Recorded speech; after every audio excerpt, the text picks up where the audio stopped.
Hola chicos, ¿cómo les va? En esta clase vamos a ver pescado, características y también mariscos que están conformados por los crustáceos y los moluscos.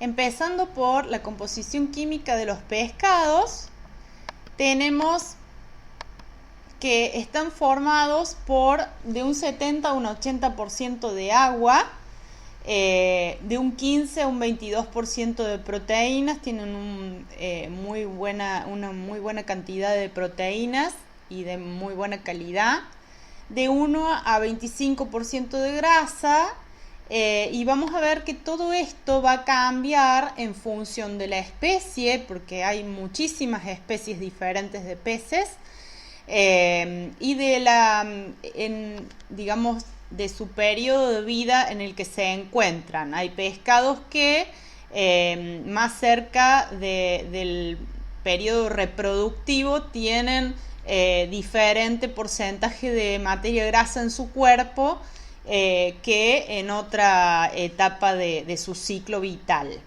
Después tenemos de 0,1 a 1% de sales minerales y también vitaminas.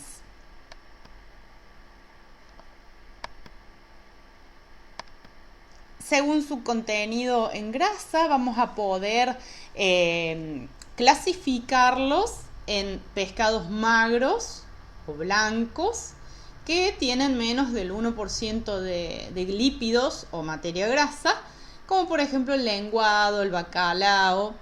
También hay pescados semigrasos que tenemos una cantidad de lípidos de 2 a un 7%, por ejemplo la merluza, la caballa.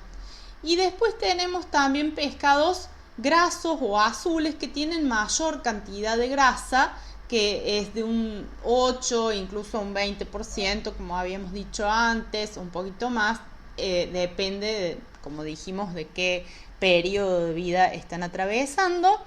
Y que por ejemplo tenemos ahí el atún, el salmón, ¿sí? Distintos peces. Estos son ejemplos, y hay que saber que tienen una grasa de muy buena calidad. Los pescados tienen muy buena calidad de su materia grasa, ya que tienen ácidos grasos esenciales, o sea que es muy bueno que nosotros los consumamos, porque nuestro cuerpo no los puede fabricar. Entonces encontramos que tenemos ácidos grasos omega 3, tienen un montón de propiedades, son beneficiosos para el corazón, tienen acciones antiinflamatorias, reducen algunos síntomas como síntomas de la diabetes o algunos malestares, reducen algunos síntomas de cánceres, de deterioro mental. Entonces es muy positivo su consumo. En cuanto al contenido en colesterol, va a variar de una especie a otra, y por ejemplo acá tenemos la merluza, que contiene 22 miligramos por 100 gramos. En cambio, los moluscos y los crustáceos, fíjense qué cantidad tan superior que tiene, 150 miligramos por cada 100 gramos de producto. ¿Cuáles son los requisitos de calidad del pescado? Cuando uno va a comprar pescado o cuando lo tiene que vender, siempre tiene que cumplir con estas normas, que son características que pide el Código Alimentario Argentino. Deberá ser limpio y fresco, sin magulladuras, que son como moretones o golpes, desgarramientos o coloraciones anormales. La superficie debe estar limpia, brillante y elástica, cubierta de un mucus limpio y transparente, eso en las especies que lo tenga. Mucus limpio es como una sustancia viscosa y transparente que suele encontrarse en algunas especies de peces, ¿sí? Y las escamas bien adheridas firmemente a la piel. También los ojos tienen que ser convexos y brillantes. Convexos es hacia afuera, salientes, ¿sí? Es lo contrario a cóncavos, cuando están hundidos hacia adentro, es un síntoma de que el pescado es viejo, ¿sí? Que no está en buenas condiciones. Vamos a notar que va a venir de la mano con un montón de otras cosas. Se le van a desprender las escamas cuando no está en condiciones. Vamos a presionarlo con el dedo y se va a quedar hundido. La piel no va a estar firme, no va a volver a su forma normal, no va a estar elástica. Y aparte, por supuesto que va a desprender olores desagradables, posiblemente si está más avanzada su descomposición o su deterioro. Después tenemos que para que esté en buena calidad, en buenas condiciones para comprar fresco, los opérculos deben ser resistentes a la apertura. Los opérculos son como dos tapitas que se encuentran a los costados de la cabecita de cada pescado y que recubren las branquias, que es por donde respiran.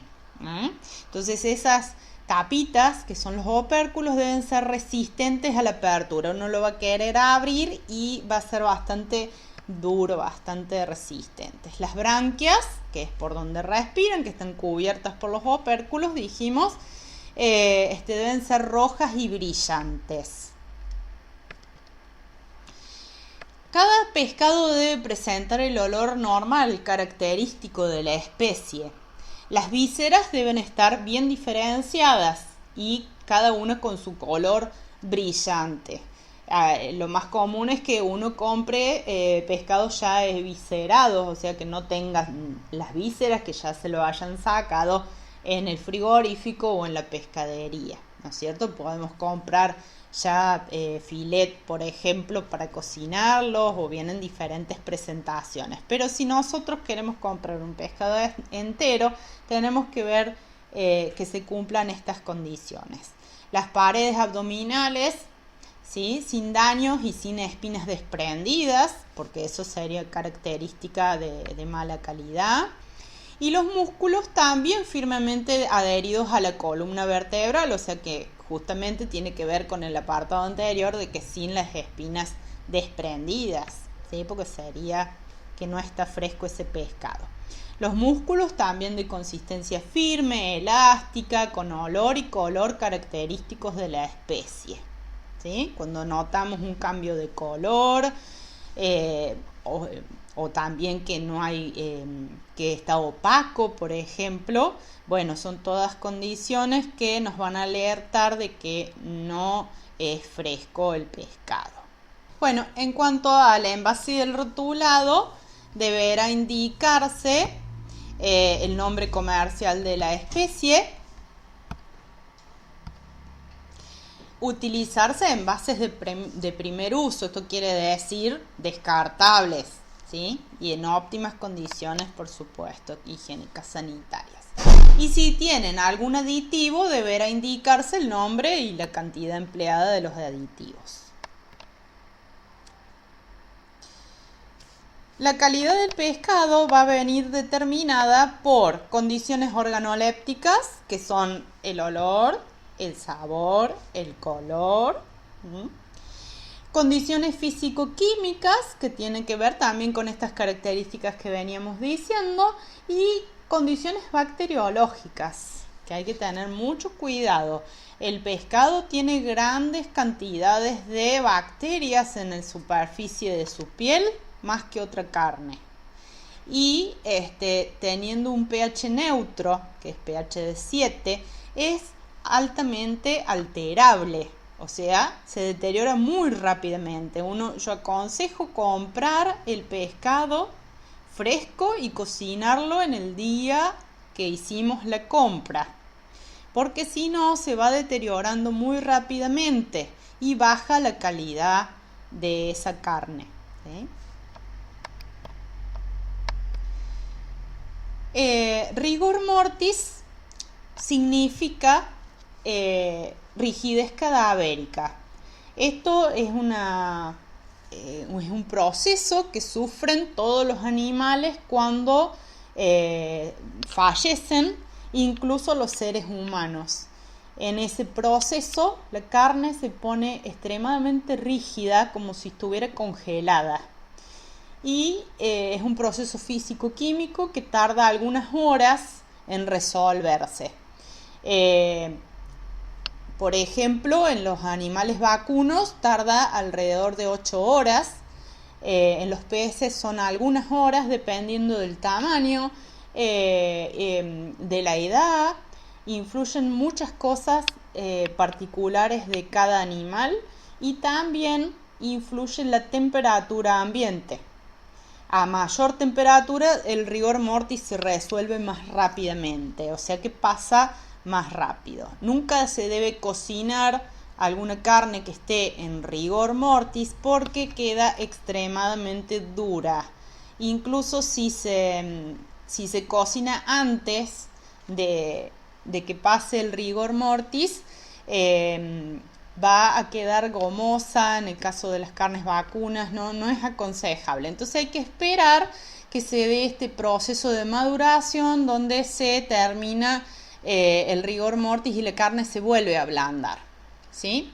En este caso, en el rigor mortis, el cuerpo está arqueado y rígido del pescado y hay que esperar a que se resuelva esa situación, que se le pase. Las escamas deben estar bien unidas entre sí. Esto es como un repaso de lo que vimos recién, y fuertemente adheridas a la piel, y conservar el brillo metálico y no ser viscosa. Si está pegajoso también es un indicio de deterioro y de mala calidad del pescado. La piel a su vez debe estar húmeda, tersa, quiere decir lisita, sin arrugas, bien adherida al músculo, no estar lastimado, no presentar golpes, tener los colores característicos y de los tejidos y de la carne de la especie, propios de la especie, ¿sí? Fíjense, acá tengo una imagen del pescado para que ustedes vean que esta era la tapita que decíamos que se llama opérculo, y allá abajo tendrían que estar las branquias bien rojas. Esa es otra imagen. En el caso de que tengan mucosidad, en las especies, por supuesto que las tengan, debe ser acuosa y transparente y no tan viscosa y que esté opaca. Esas cosas no, porque es deterioro. Los ojos deben ocupar toda la cavidad ocular y, como dijimos, tienen que ser salientes, o sea, convexos, nunca cóncavos, que es hacia adentro, los ojos hundidos y que no ocupan toda la órbita. Es una señal muy clara de deterioro. Después tenemos que el iris no debe estar manchado de rojo, como dijimos, las características acá del opérculo. Le podemos sumar de que la cara interna debe ser nacarada, de ese color brillante, y que no deben romperse ante la presión digital, ¿sí? Acá también se suma un juego de palabras que lo pueden conocer por un conjunto musical. Acá dice que las branquias, ¿sí?, deben ser húmedas y brillantes y con olor sui generis y suave. Ese olor sui generis, o puede ser que hablemos del color sui generis también, significa propio de la especie o característico de. Estas palabras aparecen en el Código Alimentario Argentino, por eso también las estamos usando. El abdomen terso, paso anal cerrado, con las vísceras de colores vivos bien diferenciadas. Y los músculos deben tener elasticidad marcada y firmemente adherido a los huesos. El pH máximo que debe alcanzar el producto es de 6,7. ¿sí? En el caso de los mariscos, acá ya pasamos al otro tema. Vemos que mariscos va a abarcar dos grupos de animales, los crustáceos y los moluscos. Los moluscos van a estar formados por tres diferentes clases de ellos. Están los moluscos bivalvos, los moluscos cefalópodos y los moluscos gasterópodos, que ahí no se termina de ver bien la palabra. Vamos a ir hablando de cada una de las cosas. Primeramente, los crustáceos, bueno, son aquellos, por ejemplo, como las langostas, los langostinos, los camarones, los cangrejos. Acá hay una foto, por ejemplo, de una centolla que no es muy común que digamos, ¿sí? Parece un cangrejo gigante. Los crustáceos también, acá tenemos el ejemplo de la langosta, ¿sí? Fotos de langostinos. Y lo que podemos ver que las condiciones que tienen estos animales es que tienen un exoesqueleto, es decir, un esqueleto externo. Tienen muy dura su parte externa porque justamente es un esqueleto externo, ¿sí? Ligeramente húmedo debe estar, brillante y consistente para que los distingamos de que están frescos. ¿Cómo es el color? Bueno, el color debe ser gris o ceniciento rojizo apenas uno los extrae del agua y rojo vivos al cocinarse. En el caso del cuerpo debe estar curvado naturalmente, rígido, con la cola parcial o totalmente replegada bajo el tórax, es decir, que se esconde, hace una curva y se esconde bajo del tórax.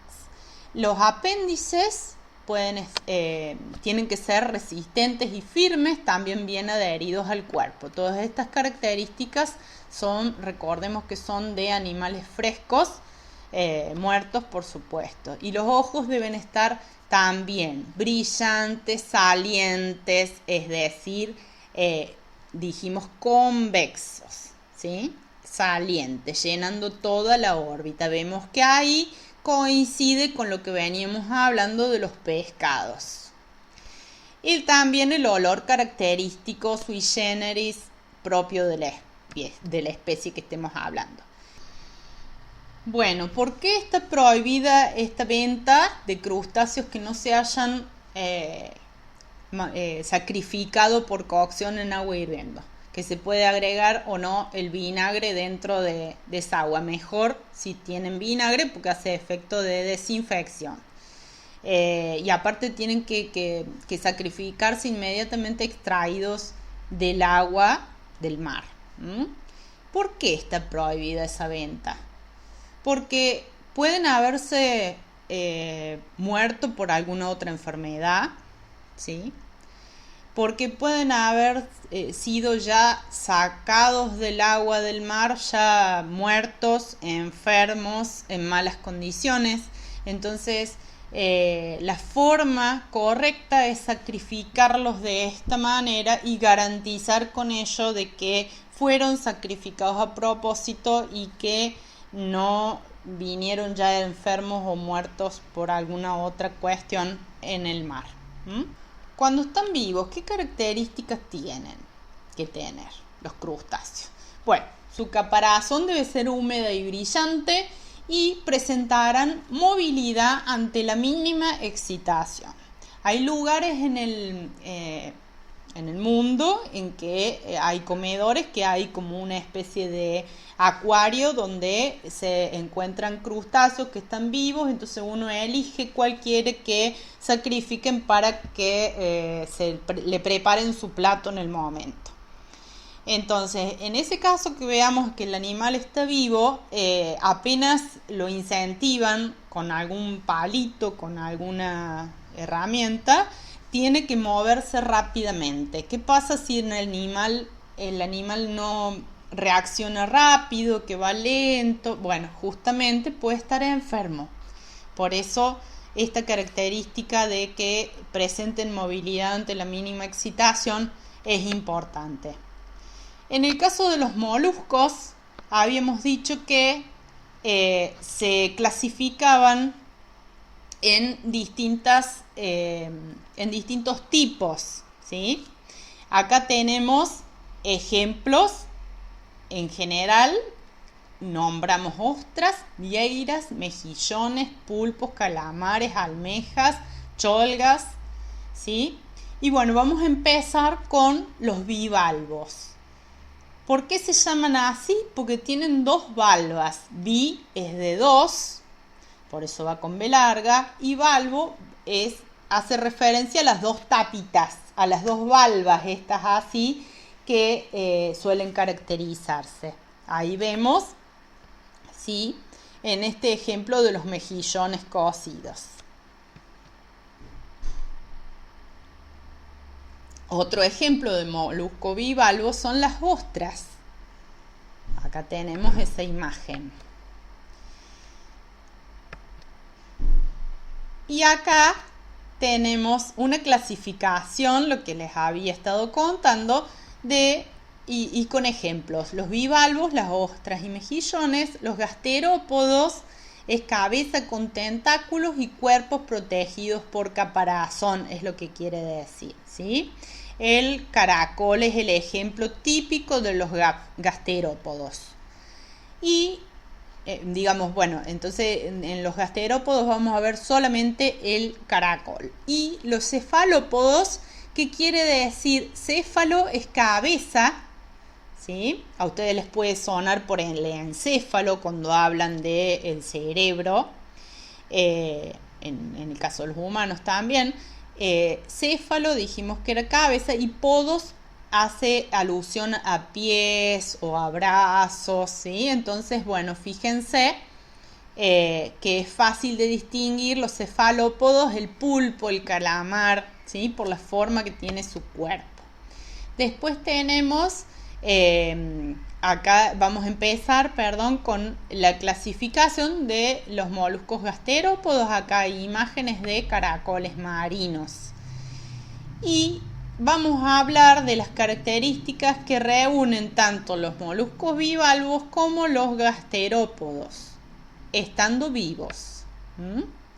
Las valvas, las tapitas estas deben estar cerradas. Si están abiertas deben cerrarse al menor golpe, así como una rápida reacción, como veníamos diciendo, que tienen en común también con los crustáceos cuando uno los quiere tocar o algo, que reaccionan rápidamente. En su interior debe haber agua cristalina. Si es turbio el agua, puede estar enfermo el animal. En el caso de los moluscos gasterópodos, habíamos dicho el caparazón, ¿sí? Acuérdense de los caracoles marinos.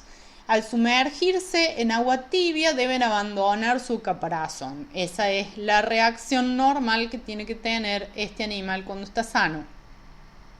Y por supuesto presentar olor característico o sui generis, que dijimos que era la nueva frase que aprendimos. En cuanto a los músculos húmedos, deben estar bien adheridos a las valvas, al igual que los pescados habíamos dicho que iban a estar los músculos bien adheridos a su columna y a las espinas, ¿sí? Esa es una característica en común de la frescura, ¿no es cierto? Bueno, en este caso estamos hablando de que están vivos. El color, bueno, volvemos a decir el aspecto esponjoso y el color ceniciento claro en ostras, que acá no se ve, y amarillento en mejillones. En el caso de los moluscos cefalópodos, tenemos que la característica de la piel debe ser lisa y húmeda, sin manchas sanguinolentas o extrañas a la especie. Sanguinolentas es de sangre. También los ojos deben ser brillantes y salientes de sus órbitas. Eso también tienen en común con los pescados y los crustáceos, fíjense.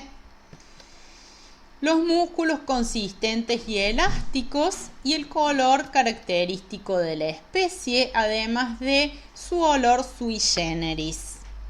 Acá tenemos una foto del molusco cefalópodo, que es el calamar en este caso, ¿sí? Lo que les quería contar del calamar, ustedes seguramente han escuchado hablar calamares en su tinta. Ellos producen una tinta como método de defensa frente a algún animal que los ataque, porque hay calamares de distintos tamaños. Hay calamares muy grandes que, bueno, no tendrán depredadores, pero hay calamares más pequeños que pueden llegar a tener algún depredador. Y tienen tinta que la van a soltar en el agua y van a confundir así el depredador. Esa tinta tiene un montón de propiedades y se suelen usar para hacer salsas, que también tiñen las pastas de color, es un azul violeta el color de la tinta del calamar. También se puede consumir el calamar en forma de rabas, que son como anillos, que lo suelen cocinar como si fueran milanesas o así en escalopes, ¿sí? Y después tenemos el pulpo, que también, esta es la imagen, ¿no es cierto?, del molusco cefalópodo pulpo. Que bueno, que también se usa para cocinarlo en diferentes preparaciones, como por ejemplo la paella. Bueno, espero que les haya servido esta clase.